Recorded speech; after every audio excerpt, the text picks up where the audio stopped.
Election Day is next Tuesday, so the buzz is ramping up. Normally, an odd year doesn't have much buzz, but this year we have a special election for an assembly seat in the northeastern part of the North Country, and we've had some hot races in the North Country's two big cities, Watertown and Glens Falls. We run through the politics before Election Day on today's Story of the Day. Support for Story of the Day comes from Pearsall Wealth Management at UBS Wealth Management USA, subsidiary UBS AG, member FINRA SIPC, 1 Broad Street, Glens Falls. Hey, I'm David Sommerstein. It's Thursday, October 30th. First up, Democrats lashed out against the Trump administration today as SNAP food assistance benefits are set to expire Saturday due to the federal government shutdown. Senators Chuck Schumer and Kirsten Gillibrand joined forces to call on the Trump administration and Republicans to bring a bill to the floor that would fund SNAP and WIC, the Women, Infants, and Children's Program. Put the bill on the floor for a full vote. It'll pass. It'll pass in a minute. SNAP is the largest anti-hunger program in the United States, helping about 1 in 8 Americans put food on their table. Meanwhile, Democratic Governor Kathy Hochul declared a state of emergency to direct more money to food pantries across New York in case SNAP checks aren't sent out Saturday. Jimmy Vielkind reports from Albany for the New York Public News Network. Governor Hochul says she'll send another $65 million of state money to cover grocery costs for New Yorkers who need it. Nearly 3 million people in the state use the federal SNAP program to purchase essentials. Federal officials say funding will run out this weekend because of the government shutdown. Hochul blamed the Trump administration for not using emergency funds to continue the benefits. She says she's doing what she can. Today I'm officially declaring an emergency. This is a food emergency, and I want to unleash every tool at our disposal to keep New Yorkers from going hungry. The governor says she's also directing students in a state service program to help at food banks and pantries. In Albany, I'm Jimmy Vielkind for the New York Public News Network.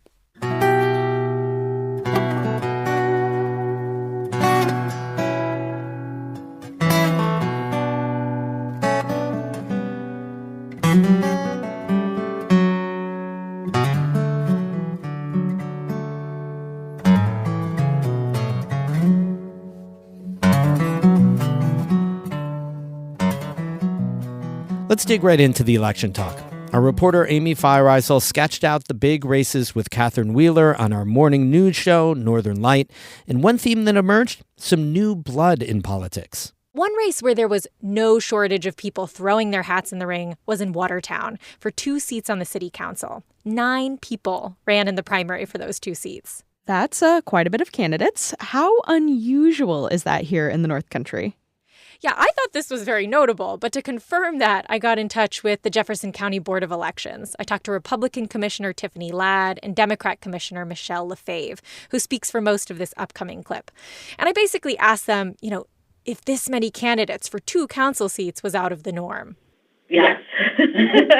The city elections over the past, I want to say 3 or 4 elections, they've generated a lot more interest. There's a lot of people that aren't necessarily happy with the way that the city's being run, the decisions that are being made out of council. I think because of everything going on in the city, there's people that want to make a difference.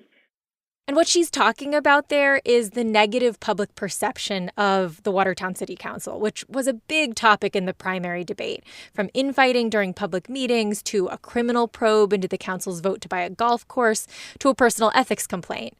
Here's candidate Pete Monaco during that debate. It's kind of sad when you hear your neighbor say, I got to get home. I got to get to a council meeting on Monday night. It's better, cheaper than a movie. It's just been not good image for the city for the last, say, 5 years. The candidates also had broader concerns about the city facing big budget deficits, the end of a lucrative national grid contract, and rising homelessness. Many said they were running because they want to see a council that is productive and not controversial and, in hopes of more united city leadership. Okay. So how did the primary play out? There were 9 candidates and only 4 would move on to the general election and then to compete for 2 seats. So who made it through? Yeah, so here's the other interesting part of this race. There were two incumbents who wanted to be reelected, Lisa Ruggiero and Cliff Olney. And usually, incumbents have a big advantage. But neither of the incumbents won in the primary. And the four candidates who did, Doug Osborne, Shane Garabrandt, Pete Monaco, and Anthony Velasquez, are basically political newcomers, having not held elected office in the past. So the voters basically chose new blood over people who had already been in office. It certainly seems that way. And that new blood theme is one that carried through most of the contested races that I looked at. Yeah, let's turn now to the Glens Falls mayoral race. Democrat Bill Collins has led the city for the last 4 years, but lost the primary to Diana Palmer. She's not a political newcomer. She's served on the city council for the last 8 years, but it's notable that she won the primary by such a wide margin. Yeah, Palmer won in a landslide with more than 70% of the vote. And this is particularly interesting because, Bill Collins' first term as mayor was not rocked by scandal or by big financial woes, and Collins and Palmer are both Democrats. So why did Palmer win? Her supporters say they appreciated her community outreach and they called her a, quote, fresh face in city politics who was outside the local good old boys club. Here's Palmer speaking to WAMC on election night back in June.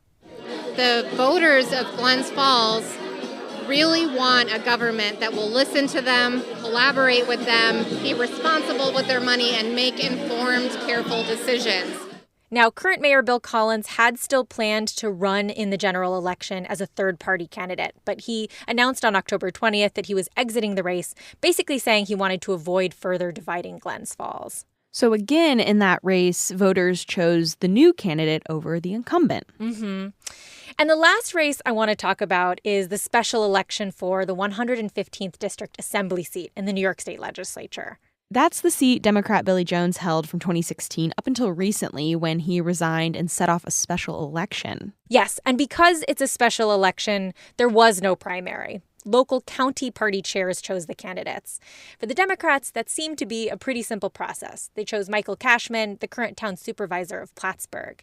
Choosing the Republican candidate was a bit more fraught. To sort of sum it up quickly, New York 21's Elise Stefanik sort of surprise endorsed a candidate. And the issue with that was that it's not up to her. It was up to the Clinton, Franklin, and Essex County Republican chairs, and they were still in their process. And that led to quite a bit of infighting within that party, if I remember. Yeah, it got a bit heated. What I found interesting for this race was who the candidates were. The person Stefanik endorsed and allegedly pressured county chairs to choose was current Malone Mayor Andrea Dumas. She's been in local politics for years. She was a Malone Village trustee, she is a Franklin County legislator, and she's been mayor of Malone for 6 years. So that's who Stefanik wanted. But ultimately, county leaders chose Major Brent Davison, the New York State Police Troop B commander. He also served in the U.S. Army and was a former corrections officer. And while he's obviously no stranger to leadership, if he wins, this would be his first elected position. So again, you're seeing a newcomer being chosen over an established political figure. Obviously, each race we've been talking about is different, but there is this sort of subtle through line. That's Amy Feiereisel speaking with Northern Light co-host Catherine Wheeler. Early voting is underway in New York right now. You can check your county website for early voting locations, and Election Day is next Tuesday. We have more news all the time on our website, ncpr.org. Music today by Evan Veenstra of Gananoque, Ontario, and Hank Soto of Stony Creek. I'm David Sommerstein, North Country Public Radio.